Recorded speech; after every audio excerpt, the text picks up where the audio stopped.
Good morning. For this next one, I feel like I need an alert or a alarm system, something, to signify that we are going back to the book of Romans.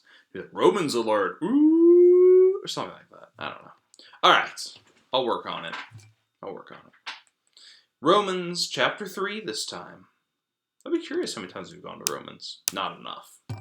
Romans 3, 21 through 31. I won't read the whole passage. I know that listening to Paul can be taxing on the modern English ear, given the translation and how wordy perhaps he can be, but it's a good read. But then you know what happened. I'll tell you to read, you should probably read 3 and 4. But anyway, whatever. It's a great book. Just read the whole thing. It's only 16 chapters. It'll take you a week at most. Anyway, okay. Chapter 3, 21 through 31. Righteousness through faith. Lutherans, that just rings some bells, huh? That's a Lutheran alert now, right? Ooh, righteousness through faith, not through works. Anyway. Yes. So the reason I want to go here is to kind of hit the center point of the chiasmic argument that Paul is making. A plus B equals C, or an X. Anyway, all right. Right? It's not the law that saves us. I'll go ahead and summarize this first part. But rather it is the faith in or of Jesus Christ. Remember, translations makes more sense. It's of, just throwing that out there. But anyway, for all have sinned, chapter 23, or verse 23. For all have sinned and fall short of the glory of God, and are justified freely by God's grace through the redemption that came by Jesus Christ. So hey, it's not you. It's God that does the good stuff, okay? God presented Jesus as a sacrifice, that whole thing, but, the important, right? But it's God's actions. It is God's inclusive abiding love, or abiding inclusive love, that saves, not our actions.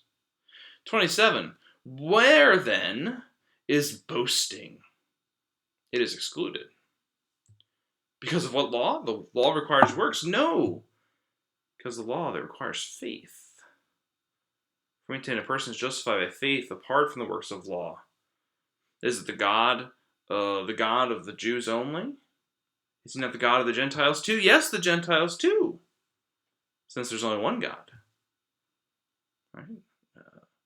Do we nullify the law by the faith of God, Jesus' faith? Not at all. Rather, we uphold the law. Right? It goes back to what we talked about earlier in the week. God has given us ways to inclusively love and abide with this world, just as God did in Jesus Christ, through whose actions have saved us. Okay? Paul's putting all the pieces together. Therefore, it is the same God. It is the same God who reaches out to all people, not just the chosen people from the beginning, but all people are now God's chosen people through the cross and resurrection. You see what I'm saying here? None of us can save ourselves. None of us are better. Supremacy is a sin in the eyes of God, no matter what kind it is, right? None of us measure up, so to speak. We need God's grace. We need God's inclusive, abiding love. So why wouldn't we share that with others? That's where Paul ends up going. So, we're going to wrap it up tomorrow. Why wouldn't we share that with others? And what does that look like? Well, we have an example in the end of the New Testament, close to the end of the New Testament. See you tomorrow.